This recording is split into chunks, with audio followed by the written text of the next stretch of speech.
Hi, I'm Kat Edel from the Dyscalculia network, and for Maths Anxiety Day, today I'm talking to Peter Cherry. Hi, Peter.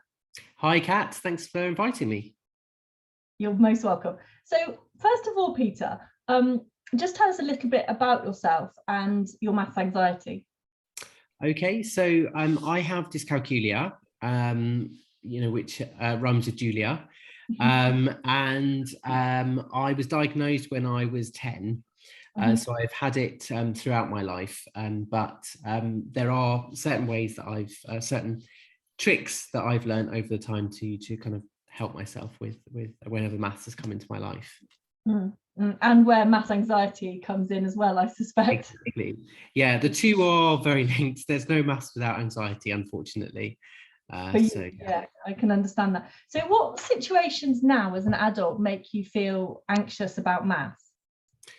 Well, the most obvious one is paying for bills, when you're in a restaurant or in a group meal, like paying after that, managing money, and also sometimes when you have to do quick calculations, maybe in a kind of professional setting, all of those kind of times can cause anxiety.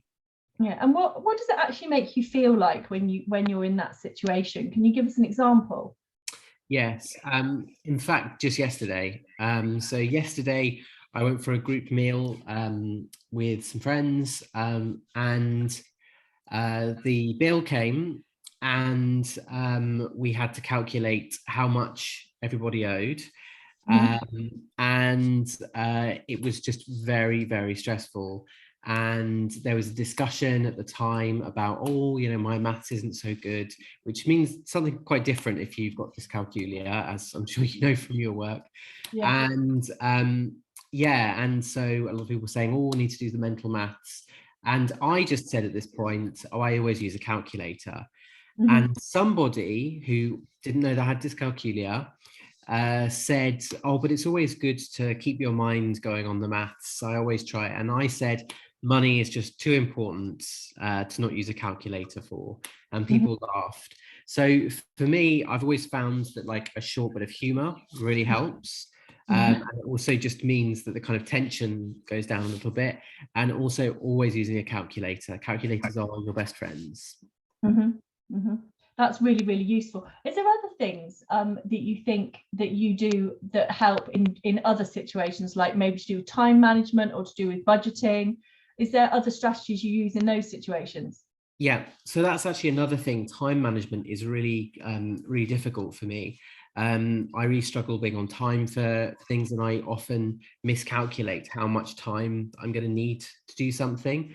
Unfortunately, it's generally the way that it makes me late rather than early.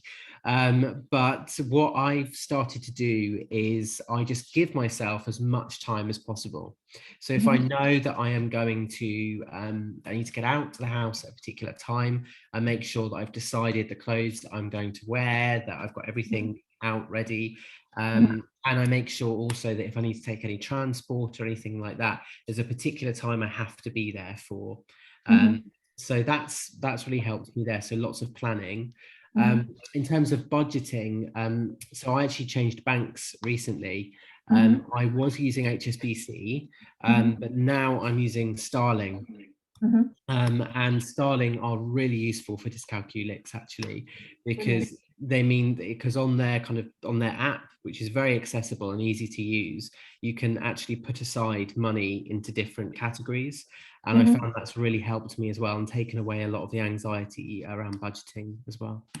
I think that's a really useful tip for other people, because I know we get a lot of questions about budgeting from adults, and having bank accounts where you can split up money into different accounts, I think is really, really useful.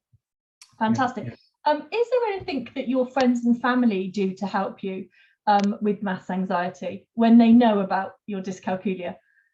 Yeah, I mean, I'm very fortunate that my family are very supportive.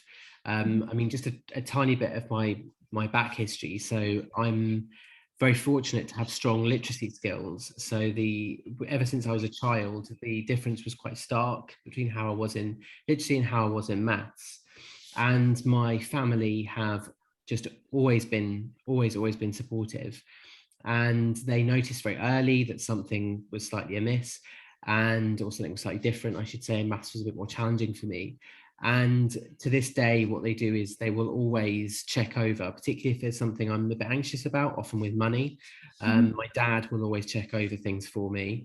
But also, I have friends that, that I've been open about with dyscalculia, and they will also, they will help me by saying, like, this is how much you owe.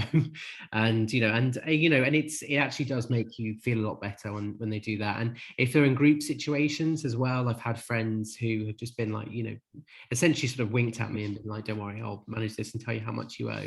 And that's really, really helpful if you've got dyscalculia, or in fact, if you've got any form of maths anxiety.